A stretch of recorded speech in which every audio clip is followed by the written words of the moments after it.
Hey everyone, James with Wealth from Zero. I hope everyone is happy, healthy today.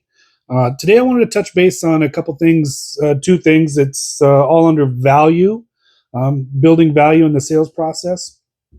And I wanted to touch base because I think this is a really important part in the sales process and it doesn't matter what sales process you're following, but I think this is where a lot of guys and gals fall short in reaching the next level of their success, whether it be a numbers game in their monthly goals or their yearly goals or whatever. I think this is a small idea and a small tweak that you can make that will take you to that next step, close one more, two more deals during the month, and really change how you look at your sales process.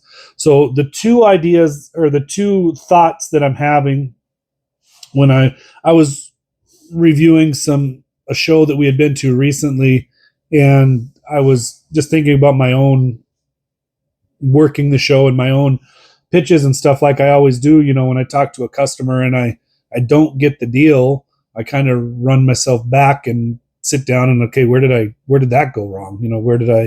Where did I not, what did I not do in order to get that taken care of? So the two different types of value is, actual value, just the how much the product costs because it's this brand, because it's this brand and it's this product, this trim package, just this level of product. So there's an actual value, what that actually costs. And then there's the perceived value that a customer will have just knowing brand and model and things like that. The perceived value versus actual value. And I'll break that down just a little bit in this video, and then we can dig deeper as time goes. But so with actual value, the actual value is what a product is worth based on the materials and the time it took to build or assemble that product and get it shipped to your dealership. Here's what we need to get for it. This is the price because just all of that. Now, perceived value is more of a emotional assessment. It's more of a, brand influenced. It's more of just kind of the product has a reputation, let's say, of what the value should be based on a few things. If you've had them before and you know that they work and you know that they're quality, then you understand that you can pay some money for that. So it already has value to you because you've put it to the test and you know what it is. So I'm only going to buy this. I'm only going to buy the A brand because I've never had the B brand. I don't want to, it's too important to me. I don't want to risk not knowing what B is. I'm only going to buy A because I know it. That's perceived value. And versus perceived value and actual value could be the same. A lot of times perceived value is higher than actual value just because it can be personal. It can have a personal meaning to somebody that something's more valuable. But so in order to relate this to your sales process and where I'm trying to get at in this, I'm going to keep this video short. My last video got crazy long and I apologize. But so as you're going through your sales steps and you get to the part where, okay, you know everything that the customer is asking and wanting. You sat down to do the interview and you ask them name, number. A lot of people, I think when you get to that interview process, a lot of people I feel probably think that that's the time to collect the information so that if you don't get the deal done today and the customer walks, then you have enough information to call them up and follow up with that lead and try to get them back into the dealership and try to get that deal done at a later date. I would assume if I asked 10 year one sales professionals why you do the interview process, they would probably tell you to get the information, and they would maybe add on, so you know what they're looking for. Those two things. Now, those two things are fantastic and we need them. But I want to go a step further within that interview process. And I want you to not only find out their contact information, but we also need to find out, again, what they're looking for and then why they're looking for it.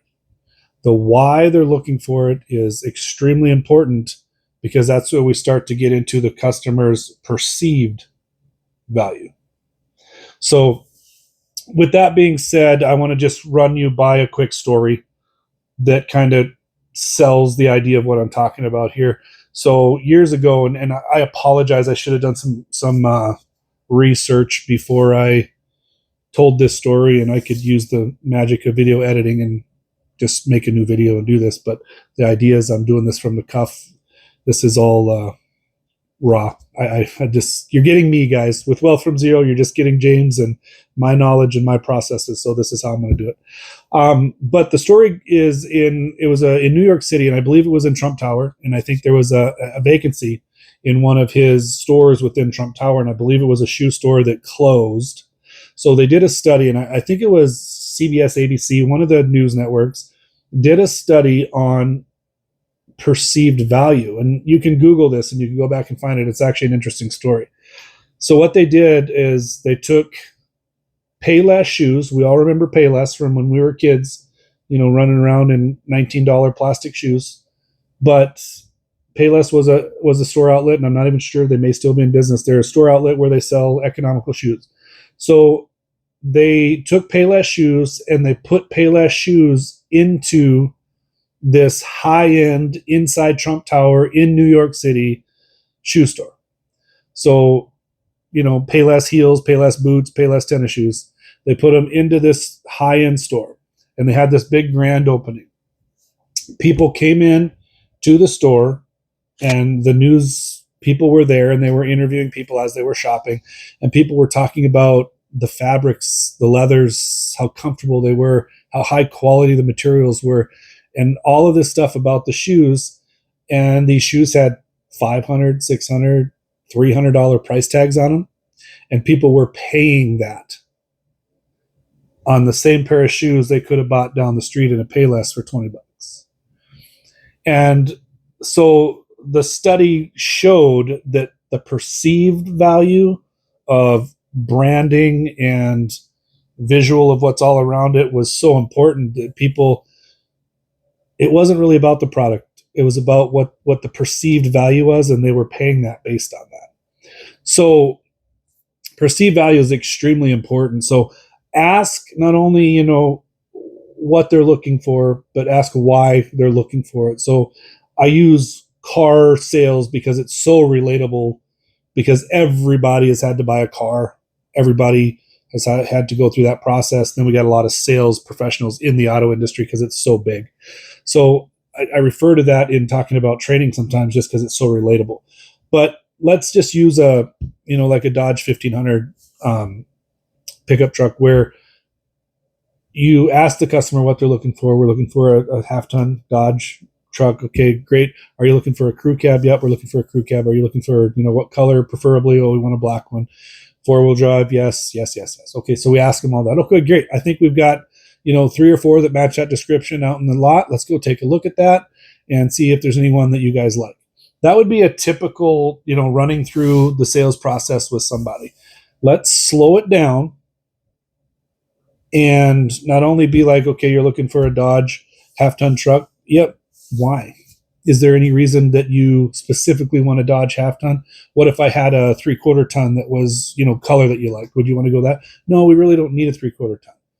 Okay. So the reason why I say why and tell me how you use the product is because in their brain, in their coming in, they've shopped a little bit. They've owned one before. They know it's good. They know it's what they want. They know it's got the room, whatever it is.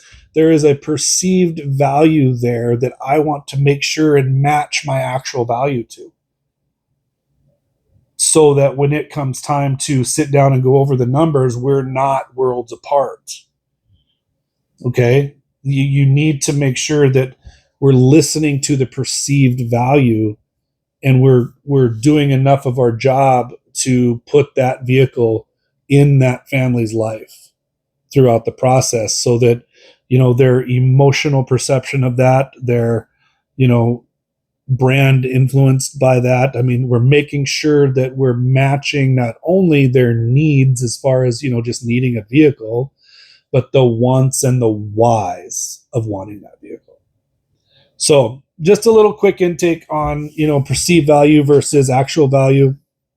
And please comment in the comments below. I mean, I'm not going to sit here and tell you I know everything about the industry. I'm going to tell you my opinions, what works for me, and where I've seen other sales folks lack in their processes. When you look at A to Z and it looks like they're doing everything right, but they're just, again, like I mentioned in another video, it could be your tone, it could be how you're saying stuff. So we need to really look at each step of the process and make sure that we're following through with it to the full extreme, so we know that we're getting everything the customer needs. The customer deserves true professionals asking them and fitting them with the best product based on not only what they want, but what they need and how it fits them emotionally, how it fits them for what they dreamed of having, and what they can afford. So just a little touch on that. So please, again, comment if you have questions, if you have your own opinions on what I'm saying. I would love to hear some of that. And then please like the video, subscribe if you would.